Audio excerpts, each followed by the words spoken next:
আমাদের কর্মের ফল আমাদেরকে ভোগ করতে হবে। আমরা যেমন কর্ম করব ঠিক তেমনই ফল পাব। আরেকটি কথা, খুব প্রচলিত বাংলা কথা, আগে শীত কাটে না, অর্থাৎ শীত বারবার আসে। আওয়ামী লীগ 17 বছর বাংলাদেশের ক্ষমতায় ছিলেন, রাষ্ট্র পরিচালনা করেছেন। শেখ হাসিনা প্রধানমন্ত্রী হিসাবে রাষ্ট্র পরিচালনা করেছেন।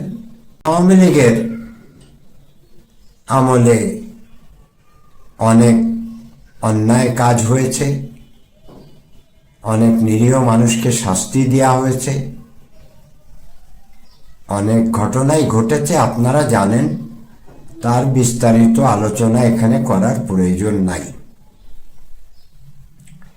ইউনূস সরকার 17 মাস বাংলাদেশের প্রধান উপদেষ্টা হিসাবে, রাষ্ট্রপ্রধান হিসাবে দেশ পরিচালনা করছে। আমরা অত্যন্ত হতাশ।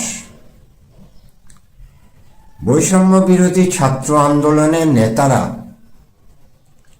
ও ডক্টর মোহাম্মদ ইউনূস যে উপদেষ্টা মণ্ডলী তৈরি করলেন, তারা 17 মাসে কি সংস্কার করলেন, দেশের কোটি কোটি টাকা ব্যয় হলো, কি সুফল পেল, তা আমরা কিছু বুঝতে পারলাম না। এই সরকার বলেছিলেন এমন একটা নির্বাচন দেবেন যা বাংলাদেশের ইতিহাস হয়ে থাকবে। শুধু আমাদেরকে বলেছেন এমন একটা নির্বাচন দেবেন যেটি বাংলাদেশের ইতিহাসের সবচেয়ে ভালো উল্লেখযোগ্য নির্বাচন হবে। কিন্তু আমরা কি দেখলাম? আমরা দেখলাম কমিশনারের কাজকর্ম বিতর্কিত হচ্ছে। তিনি কোনো একটি দলকে বিশেষ সুযোগ সুবিধা দিচ্ছেন, এমন কথা উঠে আসছে। অপরদিকে ডক্টর মোহাম্মদ ইউনূস সাহেব তারেক সাহেবকে নৈশভোজ করাচ্ছেন, এটিও আমরা দেখতে পাচ্ছি। লেভেল প্লেইং ফিল্ড বলতে যা বোঝায় সবার জন্য সমান সুযোগ সুবিধা, এটি কিন্তু মানছেন না, নির্বাচন কমিশন অফিস মানছেন না, প্রধান উপদেষ্টাও মানছেন না। বাংলাদেশ একটা রাষ্ট্র, 18 কোটি মানুষের ভাগ্য সরকারের উপরেই নির্ভর করেন। সরকার সবকিছুই করতে পারেন। দুঃখের সঙ্গে বলতে হচ্ছে, শেখ হাসিনার বিচার কার্য নিয়ে সরকার অত্যন্ত ব্যস্ত ছিলেন। সরকারের ছিল যেটি এখন অনেকেই বলেন আওয়ামী লীগকে বাদ দিয়ে নির্বাচন করা। আওয়ামী লীগের যে সকল নেতাকর্মী খারাপ ছিল তাদেরকে নির্বাচনের বাইরে রেখে আওয়ামী লীগকে রাজনীতি করার সুযোগ দেওয়া উচিত ছিল, তাহলেই আমরা লেভেল প্লেইং ফিল্ড বলতে পারতাম। সেটি হয়নি। ইউনূস সাহেবের পরিস্থিতি ভালো না, দেশের পরিস্থিতিও ভালো না। আইন শৃঙ্খলা যথেষ্ট অবনতি হয়েছে, দ্রব্যমূল্যও বেড়েছে, ডলারের সঙ্গে টাকার বিনিময় হারেরও অনেক পরিবর্তন দেখা যাচ্ছে, যে কারণে আমদানিকৃত খাদ্যদ্রব্য জিনিসপত্রের দাম ঊর্ধ্বগতি। ঘোষণা হয়ে গেছে, মনোনয়নপত্র দেয়া হয়ে গেছে, কত কথা। দ্বৈত নাগরিকরাও কিছু কিছু মনোনয়ন পত্র গ্রহণ করেছেন নির্বাচন কমিশনার। অনেক দ্বৈত নাগরিকের নির্বাচন কমিশনার মনোনয়ন প্রত্যাখ্যান করেছেন। একটা হযবরল অবস্থা আমরা দেখতে পাচ্ছি। এটি যদি ইউনূস সরকারের সুষ্ঠু, নিরপেক্ষ, নির্দলীয় নির্বাচন বলা হয়, তাহলে এর চেয়ে খারাপ নির্বাচন এর আগে হয়েছে বলে আমরা বলতে পারি না। আওয়ামী লীগের 3টি প্রিয় দর্শক, না টেনে শেষ পর্যন্ত দেখুন, আসল ঘটনা জানতে পারবেন। নির্বাচন হয়েছে বলবো না, কিন্তু এ কথাটি না বললেই নয়। শেখ হাসিনার সরকারের আমলে অনেক অন্যায় অপকর্মের পরও দেশের মানুষ খুশি ছিলেন, দেশের ব্যাপক উন্নয়ন হয়েছে। আজ জনগণ ইউনূসের বিপক্ষে বলছেন, হাসিনার পক্ষে বলছেন। এটি আমাদের চরিত্র। যে বিএনপি ধারণা ছিল না, তারা যখন ক্ষমতা হারান, দেশে ব্যাপক বিদ্যুতের ঘাটতি ছিল, ঘন্টায় ঘন্টায় বিদ্যুৎ চলে যেত। আরও অনেক ঘটনাই আছে। তারেক রহমান সাহেবের সম্পর্কেও অনেক ঘটনা আমরা জানি।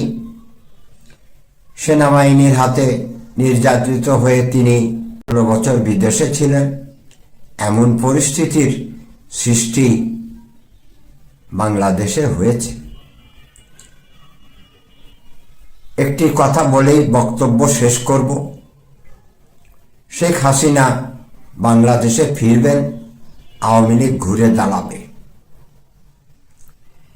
বৈষম্য বিরোধী ছাত্র আন্দোলনের নেতারা যারা অপকরেছেন, অগাধ টাকা পয়সা কামিয়েছেন, ইউনূস সরকারও দেশের টাকা ইচ্ছা মতো ব্যয় করেছেন।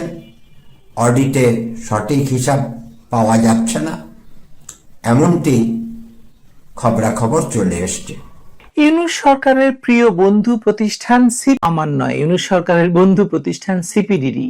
প্রশ্ন হলো, 1 বছরে কোটি কোটি টাকার চলাচল হলো, কিন্তু খরচের খতিয়ানটা পাওয়া যায় না। প্রথমেই ধরা যাক বিদেশ সফরের খাত। প্রধান উপদেষ্টা একাধারে প্যারিস, নিউ ইয়র্ক, টোকিও সফর করেছেন।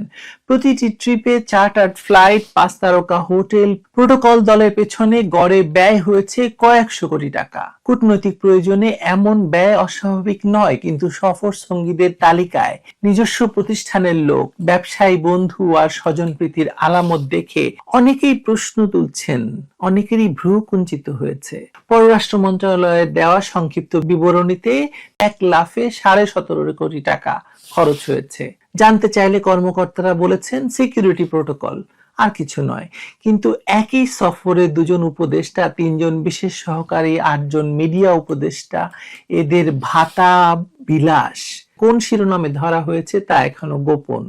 এভাবেই নাকি প্রায় 30,000 কোটি টাকা ব্যয় হয়ে গিয়েছে। নামে মহৎ, কাজে অদ্ভুত।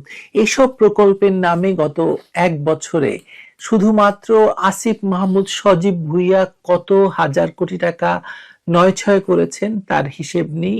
গত ডিসেম্বর প্রকল্প, লক্ষ্য প্রতিটি ইউনিয়নে ডিজিটাল সেবা। প্রকল্প ব্যয় ধরা হয়েছে 400 কোটি টাকা, অথচ মাঠ পর্যায়ে দেখা গেছে যে গ্রামে বিদ্যুৎ নেই, গ্রামে তো এখন এমনিতেই বিদ্যুৎ নেই, সেখানে ওয়াইফাই টাওয়ার বসানো হচ্ছে।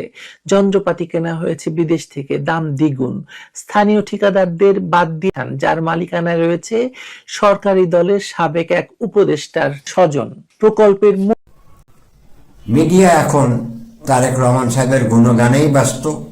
এই মিডিয়াই একদিন তারেক সাহেবের বা বিএনপির অপপ্রচার করেছেন, বিএনপির খারাপ দিক তুলে ধরেছেন। আমাদের সবচেয়ে বড় সমস্যা এগুলো। আমরা চাটুকারিতা, প্রত্যেককেই তেল দিয়ে থাকি, যে কারণে আজকে দেশ আমরা এই অবস্থায় নিয়ে এসেছি। আগামী 12ই ফেব্রুয়ারি জাতীয় সংসদ নির্বাচন, আমরা অপেক্ষা করব এই নির্বাচন বা ইউনূস সরকার কতটা সুষ্ঠু নির্বাচন করবেন, জনগণের ভোটাধিকার প্রয়োগ করার সুযোগ দেবেন, এটি এখন দেখার বিষয়। আজকের ভিডিও এই পর্যন্ত। আগামী ভিডিও দেখার অনুরোধ রইল। ভিডিওটি কেমন লাগছে অবশ্যই কমেন্ট বক্সে জানিয়ে দেবেন আর আমাদের চ্যানেলের সাথেই থাকবেন।